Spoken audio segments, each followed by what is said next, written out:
Rasulullah turunlah dan berdoalah kepada Allah di tempat ini. Rasulullah kemudian disuruh oleh malaikat Jibril untuk melaksanakan salat 2 rakaat kepada Nabi. Malaikat Jibril menjelaskan, "Tahukah engkau ya Rasulullah, bahwa engkau salat di Thayyibah, yaitu Madinah. Disitulah engkau kelak berhijrah, kemudian perjalanan dilanjutkan di suatu tempat." Malaikat Jibril menyuruh Rasulullah untuk salat sunnah 2 rakaat. "Inilah Tursinah, tempat Musa bercakap-cakap langsung dengan Tuhannya," kata malaikat Jibril. Perjalanan kemudian dilanjutkan kembali, dan untuk ketiga kalinya, malaikat Jibril memerintahkan untuk berhenti di suatu tempat, dan menyuruh melakukan salat sunnah 2 rakaat lagi. Setelah selesai salat, berkatalah malaikat Jibril kepada Rasulullah, "Tahukah engkau ya Rasulullah, di manakah engkau salat ini?" "Engkau salat di Baitul Lahan, yaitu tempat Nabi Isa alaihi salam dilahirkan. Tempat itu sekarang bernama Baitul Lahan." Perjalanan dilanjutkan kembali. Di dalam perjalanan ke Baitul Maqdis, Rasulullah diperlihatkan dengan berbagai pemandangan simbolik setiap kali melihatnya. Malaikat Jibril menerangkan hakikat sebenarnya peristiwa itu. Tiba-tiba, Rasulullah Shallallahu Alaihi Wasallam melihat jin ifrit yang membuntuti Rasulullah dengan membawa obor.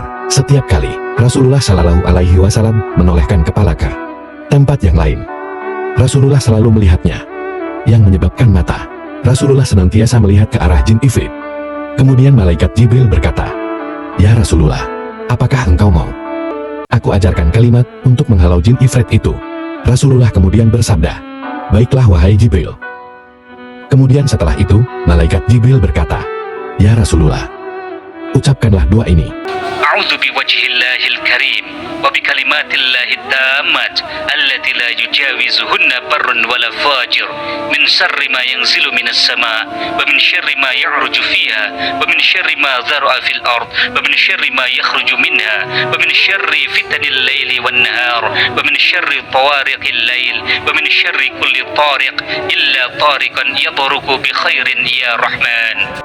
Aku berlindung dengan zat Allah yang maha mulia, dengan kalimat-kalimatnya yang sempurna, yang tidak ada orang baik dan juga orang durhaka yang melampauinya, dari keburukan yang turun dari langit, dan keburukan apapun yang naik ke langit, dari keburukan apa saja yang masuk ke bumi, dan keburukan apa saja yang keluar dari bumi, dari keburukan fitnah siang dan malam, dari keburukan petaka malam, dari keburukan setiap petaka yang datang, kecuali petaka yang datang dengan bawa kebaikan. Wahai zat yang maha penyayang. Demikianlah ijazah doa pengusir jin dari malaikat Jibril kepada Rasulullah Shallallahu Alaihi Wasallam.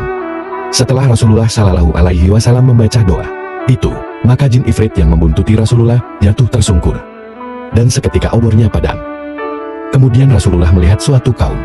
Mereka menanam tanaman pada suatu hari, dan pada hari itu pula tanaman itu dapat mereka panen. Dan setiap kali dipanen, buahnya kembali lagi seperti semula, sangat rimbun, sangat subur.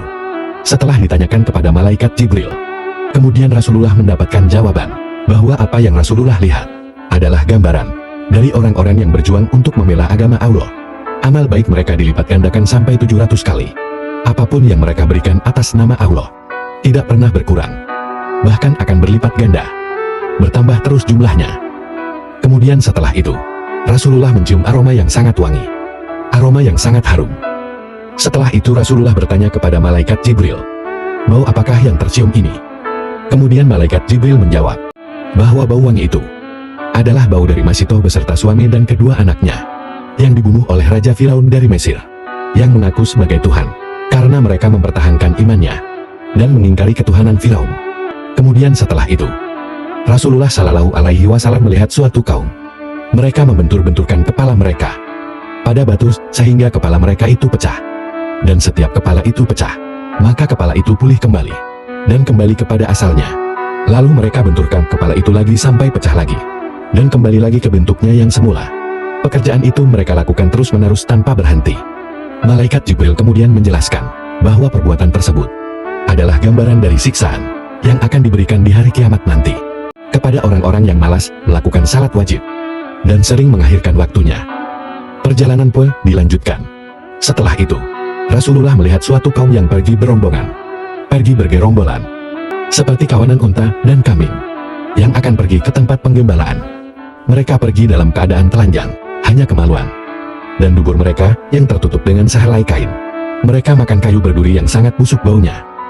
Mereka makan buah zakum, yaitu buah pertumbuhan yang sangat pahit. serta mereka makan batu-batu dari neraka jahanam. Malaikat Jibril kemudian menerangkan bahwa kaum itu adalah gambaran dari umat Rasulullah yang enggan membayar zakat, tidak mau membayar zakat, baik zakat yang wajib maupun zakat yang sunnah, yaitu sedekah. Allah sama sekali tidak menganiaya mereka, tetapi merekalah yang menganiaya diri mereka sendiri. Setelah itu, Rasulullah Shallallahu Alaihi Wasallam melihat suatu kaum. Di depan kaum itu, ada 2 potong daging. Yang sepotong adalah daging yang telah masak, sementara yang sepotong yang lainnya adalah daging mentah yang busuk. Namun anehnya, kaum itu melahap daging mentah yang busuk, serta meninggalkan daging yang telah masak. Menurut Jibril, kaum itu adalah gambaran dari umat Rasulullah yang telah mempunyai istri yang halal dan baik.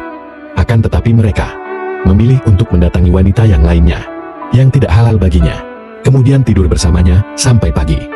Dan itu adalah gambaran dari para istri yang telah mempunyai suami yang halal dan baik. Tetapi mereka mendatangi laki-laki lain yang haram baginya, kemudian tidur dengannya sampai pagi. Nauzubillah min dzalik. Kemudian setelah itu, Rasulullah melihat sebuah kayu yang melintang di tengah jalan. Kayu itu sangat tajam, sehingga tidak ada pakaian atau lainnya yang lewat di atasnya, kecuali kayu itu pasti akan merobeknya. Malaikat Jibril alaihi salam kemudian menjelaskan, keadaan tersebut adalah gambaran dari umat Rasulullah yang suka duduk-duduk di jalanan, sehingga mengganggu kelancaran lalu lintas. Setelah menjawab pertanyaan Rasulullah, kemudian Malaikat Jibril membaca Quran Surat Al-A'raf, ayat 86, yang antara lain berbunyi sebagai berikut, dan janganlah kamu duduk di tiap-tiap jalan dengan menakut-nakuti dan menghalang-halangi orang yang beriman dari jalan Allah. Saudara-saudaraku yang dirahmati Allah. Setelah itu, Rasulullah melihat laki-laki yang berenang di sungai darah dengan menelan batu. Jibril kemudian menjelaskan, ini adalah gambaran dari orang yang memakan riba. Nauzubillah min dzalik. Kemudian setelah itu, Rasulullah Shallallahu Alaihi Wasallam melihat seorang laki-laki yang sedang mengumpulkan kayu bakar. Laki-laki itu tidak kuat membawanya.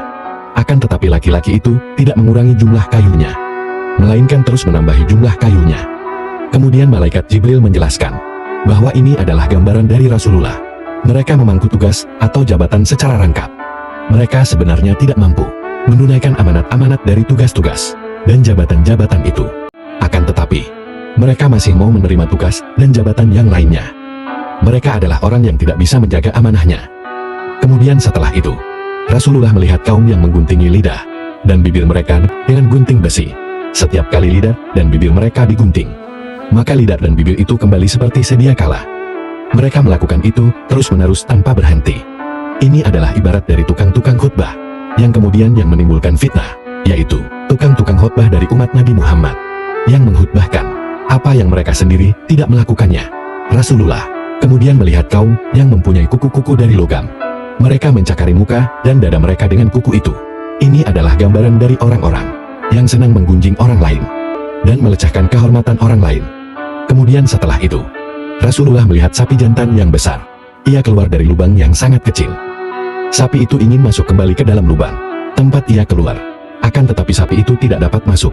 Kemudian malaikat menjelaskan, ini adalah gambaran dari orang yang mengucapkan omongan yang besar, kemudian dia menyesalinya, tetapi tidak dapat menarik kembali omongan tersebut. Tiba-tiba setelah itu, ada seseorang yang memanggil Rasulullah dari arah kanan. Wahai Muhammad, lihatlah aku. Aku akan meminta kepadamu. Rasulullah tidak menjawab panggilan itu. Kemudian Malaikat Jibril menerangkan kepada Rasulullah, panggilan itu adalah panggilan dari orang-orang Yahudi. Jika saja engkau memenuhi panggilan itu, maka banyak kalangan dari umatmu yang akan menjadi umat Yahudi. Kemudian Rasulullah mendengar panggilan dari arah kiri. Wahai Muhammad, lihatlah aku. Aku akan meminta kepadamu. Rasulullah tidak menjawab. Kemudian Malaikat Jibril alaihi salam menjelaskan, wahai Muhammad, panggilan tadi adalah panggilan dari orang-orang Nasrani. Jika engkau menjawab seruan itu tadi, maka umatmu akan banyak yang menjadi Nasrani. Kemudian setelah itu, Rasulullah melihat seorang wanita. Ia terbuka kedua lengan bawahnya. Kemudian ia memakai segala macam perhiasan. Wanita itu berkata, wahai Muhammad, lihatlah aku. Aku akan meminta kepadamu. Kemudian Rasulullah tidak menolehnya. Setelah itu, Malaikat Jibril menjelaskan bahwa itu adalah dunia. Jika engkau memenuhi panggilannya, wahai Muhammad, maka umatmu lebih mementingkan dunia daripada akhirat. Kemudian setelah itu, Rasulullah bertemu dengan seorang tua yang mengajak beliau untuk menyimpang dari jalan yang akan dilaluinya, sambil berkata, kemarilah wahai Muhammad, jalanmu lewat sini.